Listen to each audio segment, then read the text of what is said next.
up against what Vampires has done, especially since they're still alive, so are now starting to rack up those placement points. But Gladiators will take on the challenge. Well, I'll tell you what, with 12 eliminations, they're doing a heck of a job at challenging that indeed. So that gap is definitely going to get a lot closer after this match. Yeah. I mean, if we have a Tixi supremacy count on the desk when Max is up there, because he absolutely adores him, that would probably hit the 20 mark, I think. Oh, yeah. I can see that happening. I can see that happening here. Let's see if Alpha 7 can get on the board, right? Oh, maybe a good sign. They have 7 eliminations so far, right? And we have 7 on the desk as well. That's 3 7s in a row. That is a lot of 7s. Yes, it is. That's very lucky, in fact, I would say. And right now, they're looking real good. They're going to actually put that up to 9 eliminations. And they have this entire side of the circle. This is where Alpha 7 really drives home. Wide open circles, knowing exactly where they need to go. This is where they're deadly. We could come down to a big showdown here between Bigatron and Alpha 7. With the 4 odds alive on either side here, a big spray comes through. Not able to hit too much through those smokes, but if you can get a tag on someone, then you can start really putting the pressure on through those smokes. I understand why he's going for it. Yeah, and I'll tell you what, don't count out, Gladiators just yet. They still have 3 players. A lot of eyes are on them. You can see Kitsune with a nice little jump shot there to get that confirmed. That's going to be 13 eliminations for them. Stone looking to be number 14, and wow, beautifully done. The only reason I slightly count them out to a degree is because they were sandwiched, but now Bigatron is actually moving a lot of their forces to the east side. This is quite the commitment here. If they're able to kind of catch Alpha 7 off guard, but I don't think they will because of the amount of noise they made with these vehicles. And I'll tell you what, Gladiators is foaming at the mouth right now because if that fight does ensue between Alpha 7 and Bigatron, that is an easy third party and possibly a chicken dinner as well. And smokes are starting to come out here. A lot of open range, not a lot of cover here, but this hill is doing a good job at extending the play. Yeah, absolutely. You're relying on the topography here to kind of keep you instead, as we see a few pot shots coming in from Yuhai. From the distance, he's grown up from a boy into a man, as we see him now. Just going to be taking that buggy and moving on away. When you're driving around with a buggy in these locations as well, if you do expose yourself to a spray, you are quite vulnerable. So they've got to be very cautious about that too. Yeah, we just saw what Tixi just did a little bit earlier with one. So, I mean, even though you think you're secure in that buggy, I mean, these guys are laser beams. They'll pop you out in just a second. Next zone does come on up. Alpha 7 does have to push their way on in. And Bigatron may end up getting a little bit closer to them in the process, but we're starting to see some shots go across field.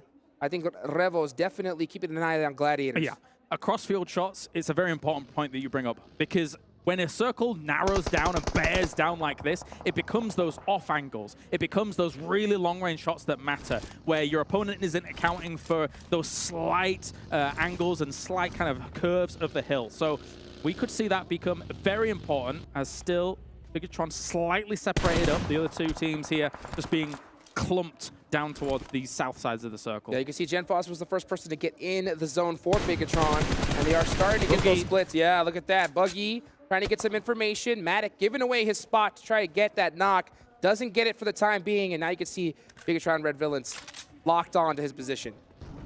Like a homing missile, they're slowly moving down towards the bottom against where Matic is. Matic's looking for an off angle here for Gladiators as they're trying to control this Wizard Tower, but it only has so much value for so long now as Kitsune and Tixi are going to have to move to the right-hand side here. The smoke, huge nade, cause problems here. They're not able to see when those throwables are coming in, and they're able to clip them with a nade. Alpha 7 completely blind here from this position. Senethexa trying to crawl his way to that tree and get a res. They still have enough cover to do so. And we're going to see, oh, he actually peeked out just a little bit, but barely back in time. Oh, it's actually going to be BTR stealing that elimination point. Long-range kill. The long-range elimination here for them to get that secured. But BTR also taking the trades in turn. Matic really turning up the heat now, also from distance. These long-range shots are so crucial in a circle like this. I mean, we're seeing a pure 3-way fight here. Each team looking at each one, back and forth. Carrillo has the rock.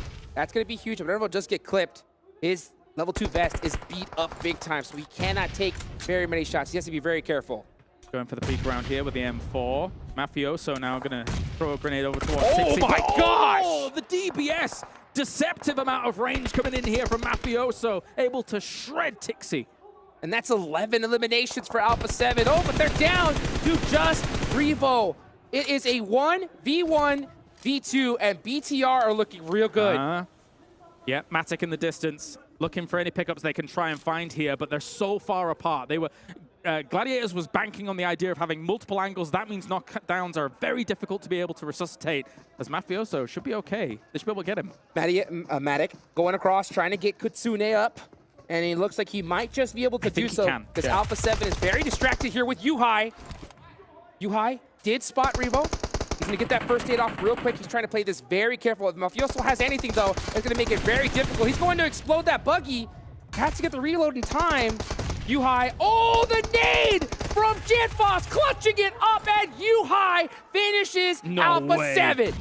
Big scalps to take here, but at the same time, that's going to trigger Gladiators to try and make a move. Now, they're at a man disadvantage here from all of this. They've got to play this cautiously and quietly. They're going to try and rely on the idea that they don't know where Kitsune is on that ridge just ahead, but I feel like BTR should be able to figure this one out. Kitsune is really close to that smoke, and a lot of these players that are real paranoid always tend to throw utility near that smoke, assuming a player's there. So Kitsune has to be very careful. Yuhai, oh my gosh, almost drove right into a red zone there. And you can just see him going all the way around saying, okay, I'm not doing that again. That was a landmine. That was absolutely terrifying. So the smoke's trying to hide as much of this as possible, but Jetfoss realizes where Matic kind of is, goes for the throw. That's a great throw, actually. Just barely misses. Yuhai now getting back in that buggy, looking for that info, and he does get it. Oh, gets beat up in the process, but a nice little crossfire from his teammates. It's all Bigatron Red Villains finally picking up their first chicken dinner in this tournament.